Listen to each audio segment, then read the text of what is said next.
Baik, Assalamualaikum warahmatullahi wabarakatuh. Perkenalkan kami dari kelompok 5 yang terdiri dari 6 orang, namun ada satu orangnya yang berhalangan hadir pada presentasi hari ini. Sebelum kita masuk ke dalam presentasi kami, izinkan kami memperkenalkan diri terlebih dahulu. Baik, di next. Oke. Yang pertama itu ada saya sendiri Muhammad Fajrian Sal Amin dengan NIM 41, lalu ada Jane Rehewelah dengan NIM 46, lalu ada Yosua Gatsman dengan NIM 48, lalu ada Yosua Julianda Pangeran dengan NIM 59, lalu ada Muhammad Ananda Arasidu dengan NIM 64 dan Makfira dengan NIM 70. Sebelum masuk ke presentasi, kami berterima kasih terlebih dahulu kepada Bapak Iwayan Sugianta Nirwana, SPD Mkom, yang telah memberikan kesempatan untuk presentasi kita pada hari ini. Oke, langsung saja kita ke presentasinya. Oke, yang pertama, latar belakang. Nah, guru honorer merupakan bagian penting dalam sistem pendidikan di negara ini. Namun seringkali mereka menghadapi berbagai tantangan dan ketidakadilan dalam profesi mereka sebagai guru honorer. Yang seperti yang kita tahu, guru honorer di negara kita ini sangat tidak mendapat ketidakadilan, seperti gaji yang sangat rendah, padahal etos kerja mereka sama seperti guru sipil pada umumnya. Namun gaji mereka teramat kecil, yang seperti kita tahu kalau kita lihat di media sosial itu, gaji guru honorer itu cuma 300.000 per bulan. Itu sangat nggak adil, nggak manusiawi lah. Untuk hidup di waktu sebulan dengan biaya segitu tuh tidak mungkin. Oke, lanjut saja ke slide selanjutnya yang akan dibawakan oleh Muhammad Ananda Arsidu.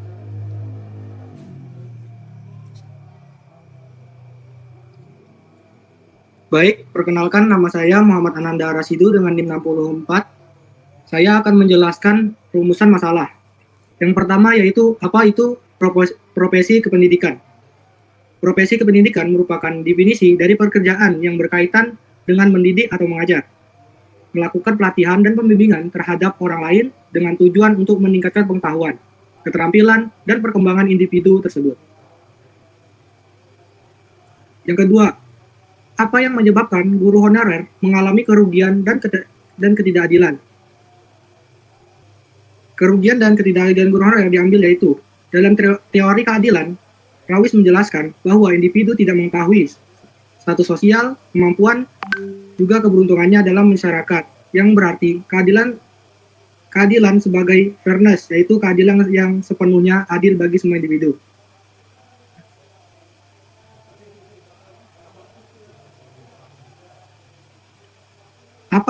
Yang ketiga, apa dampak dari ketidakadilan yang didapatkan oleh guru honorer? Bagian besar guru honorer menerima gaji di bawah upah minimum regional, yaitu UMR. Kondisi ini tidak sejalan dengan prinsip keadilan sosial sebagaimana tertuang dalam Pancasila dan teori keadilan Rawis. Yang keempat, alternatif atau solusi apa yang digunakan untuk menyelesaikan masalah ketidakadilan yang didapatkan guru honorer, yaitu peningkatan kesejahteraan guru honorer. Pemerintah perlu memastikan bahwa gaji guru honorer sesuai dengan standar upah minimum yang berlaku dan memberikan tunjangan tambahan sesuai beban kerja. Selain itu, perlu disediakan jaminan sosial, kesehatan, dan perlindungan kerja yang layak. Lanjut.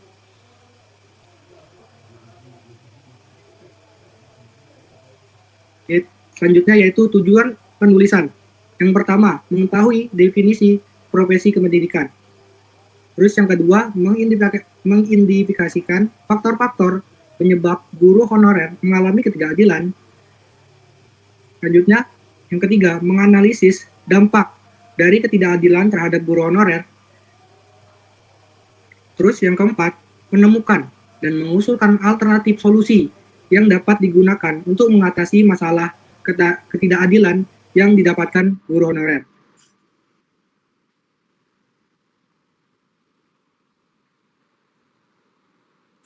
Oke, perkenalkan nama saya Jane Rehuela dengan NIM 46. Jadi di sini saya akan menjelaskan manfaat penulisan makalah kami. Yang pertama buat penulis, itu menambah wawasan dan pemahaman tentang profesi pendidikan dan permasalahan di dalamnya. Yang kedua, membantu berpikir kritis dalam menganalisis masalah yang terjadi dalam profesi pendidikan. Kemudian yang kedua, buat pembaca. Yang pertama, memberikan gambaran nyata dari apa yang terjadi terhadap guru honorer. Yang kedua, menumbuhkan rasa empati terhadap profesi guru honorer. Dan yang ketiga, menjadi bahan evaluasi untuk pemerintah dalam mempertimbangkan setiap kebijakan terhadap guru honorer. Selanjutnya,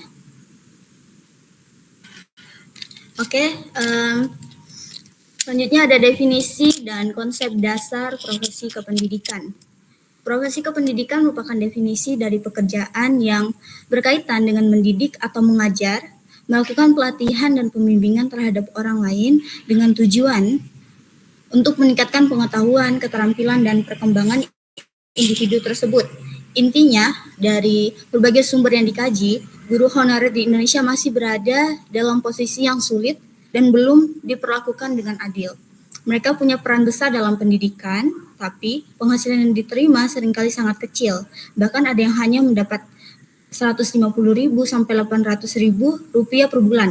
Akibatnya, banyak yang harus mencari pekerjaan tambahan supaya bisa bertahan hidup. Ini jelas tidak sesuai dengan prinsip keadilan sosial dalam Pancasila. Selain itu, status kerja mereka juga tidak pasti. Banyak guru honorer sudah lama mengabdi, tapi belum diangkat jadi ASN atau PPPK. Hal ini membuat mereka cemas, tidak tenang, dan kurang semangat dalam bekerja.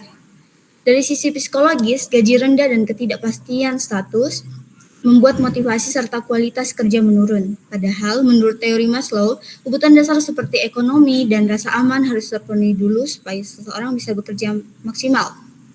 Kesimpulannya, ketidakadilan terhadap guru honorer adalah masalah besar yang harus segera diselesaikan bersama oleh pemerintah dan masyarakat. Karena hal ini juga mempengaruhi kualitas pendidikan di Indonesia.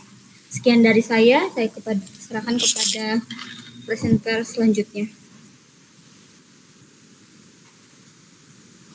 Baik, perkenalkan saya Yosua Julianda Pangeran dengan NIM 59.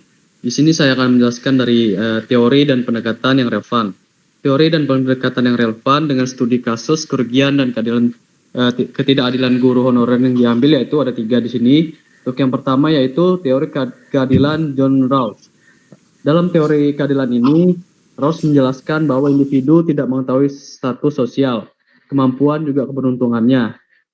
Kemudian dalam masyarakat yang berarti keadilan sebagai fairness, yaitu keadilan sepenuhnya adil bagi semua individu.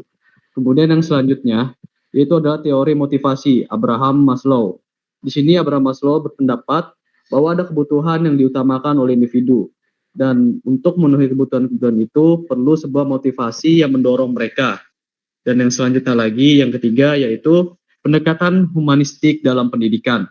Dalam konteks guru honorer, pendekatan humanistik menjelaskan bahwa setiap guru honorer berhak diperlakukan secara adil dan manusiawi sesuai dengan kontribusi yang mereka berikan bagi pendidikan. Next.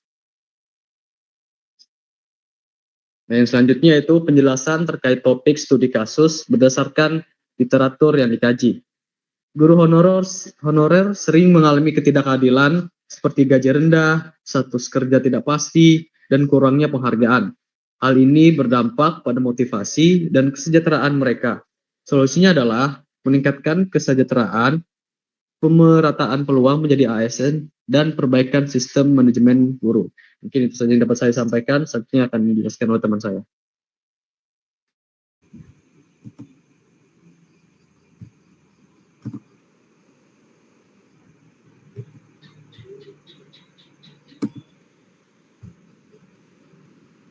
Nah, selanjutnya perkenalkan saya Makfira dengan NIM 70 yang akan menjelaskan di bagian sumber literatur kami. Nah, beberapa sumber yang kami ambil ada 6. Yang pertama ada Niwayan Karmini tahun 2023 tentang profesi kependidikan. Nah, buku ini menjelaskan dasar teori profesi kependidikan di mana guru dipandang sebagai tenaga profesional yang memiliki tanggung jawab moral, sosial, dan intelektual. Lalu ada Simon Silisabon tahun 2022 tentang permasalahan pengelolaan guru honorer pada jenjang pendidikan dasar. Nah, penelitian ini menyoroti masalah manajemen guru honorer, mulai dari rekrutmen yang tidak terencana hingga kesejahteraan yang tidak adil. Banyak guru honorer bergaji rendah, kisaran 300.000 hingga 800.000, dan belum dapat kejelasan status. Lalu selanjutnya ada sumber dari Risma Dewi Permata Sari DKK tahun 2024 tentang penerapan PP nomor 36 tahun 2021 tentang gaji honorer. Melalui studi kasus di Kediri, ditemukan gaji guru honorer hanya 150.000 per bulan, melanggar ketentuan PP nomor 36 tahun 2021 tentang pengupahan layak. Penelitian ini menegaskan belum terlaksananya regulasi tentang hak ekonomi tenaga pendidik secara efektif. Lalu ada sumber dari Cahaya Dewi Pramesti tahun 2023 tentang realitas guru honorer dalam lingkaran ketidakadilan. Artikel ini mengulas kondisi sosial dan psikologis guru honorer yang hidup dalam ketidakpastian status, upah rendah, dan minimum jaminan sosial. Lalu ada dari Adimas Bagaskara DKK tahun 2025 tentang guru honorer dan ketidakadilan struktural dalam sistem pendidikan Indonesia. Menyoroti ketimpangan antara guru ASN dan guru honorer dalam perspektif pendidikan dan Islam. Profesi guru dipandang mulia, tetapi realitasnya kesejahteraan guru honorer belum sepadan. Artikel ini mendorong reformasi, kesejahteraan, dan peningkatan status profesi. Lalu terakhir ada Philip M. Sinaga DKK tahun 2025 tentang pandangan tenaga pendidik mengenai gaji honorer terhadap sila kelima Pancasila. Studi ini mengaitkan isu kesejahteraan guru honorer dengan sila kelima Pancasila, yaitu keadilan sosial bagi seluruh rakyat Indonesia. Kesenjangan gaji dianggap bertentangan dengan nilai keadilan sosial bangsa. Lalu selanjutnya ada pembahasan dan analisis. Guru honorer masih menghadapi ketidakadilan seperti gaji yang rendah dan status kerja yang tidak jelas. Kondisi ini membuat mereka sulit hidup layak dan kurang termotivasi. Padahal untuk bisa bekerja dengan baik, kebutuhan dasar mereka harus terpenuhi. Masalah ini perlu jadi perhatian karena kesejahteraan guru sangat mempengaruhi kualitas pendidikan. Dari hasil analisis berbagai literatur yang saya sebutkan tadi, dapat disimpulkan bahwa ketidakadilan terhadap guru honor merupakan masalah struktural yang membutuhkan perhatian serius dari pemerintah, lembaga pendidikan, dan masyarakat. Permasalahan ini tidak hanya berdampak pada individu guru, tetapi juga pada mutu pendidikan nasional secara keseluruhan. Selanjutnya di bagian kesimpulan dan rekomendasi akan dilanjutkan oleh teman saya.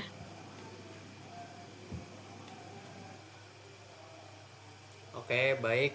Di sini kita sampai ke kesimpulan.